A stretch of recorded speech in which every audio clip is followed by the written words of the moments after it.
AP రాష్ట్ర ముఖ్యమంత్రి CM Jaganmohan Reddy చేస్తున్న బస్సు యాత్రకు ప్రజాదరణ వర్ణించలేనిది. ఈ మేరకు విజయవాడ చేరుకుంది ఆ యాత్ర. మేమంతా సిద్ధమంటూ బస్సు యాత్రలో సీఎం ఉత్సాహంగా పలు జిల్లాలు దాటుకుంటూ ముందుకు వెళ్తున్నారు. ఈ క్రమంలో సీఎం జగన్ పై రాయితో దాడి జరిగింది.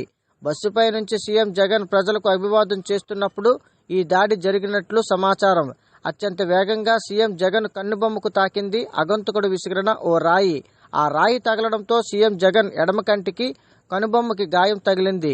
అలాగే పక్కనే ఉన్న ఎమ్మెల్యే వెల్లంపల్లికి కూడా ఎడమ కంటి సైతం గాయం తగిలినట్లు సమాచారం. వెంటనే సీఎం జగన్కు బస్సులో ప్రథమ చికిత్స అందించారు వైద్యులు. ప్రథమ చికిత్స అనంతరం ఆందోళన చెందుతున్న ప్రజలకు అభివాదం చేస్తూ మళ్లీ నూతనోత్సాహాన్ని ప్రజల్లో రేకెత్తించారు సీఎం జగన్ రెడ్డి.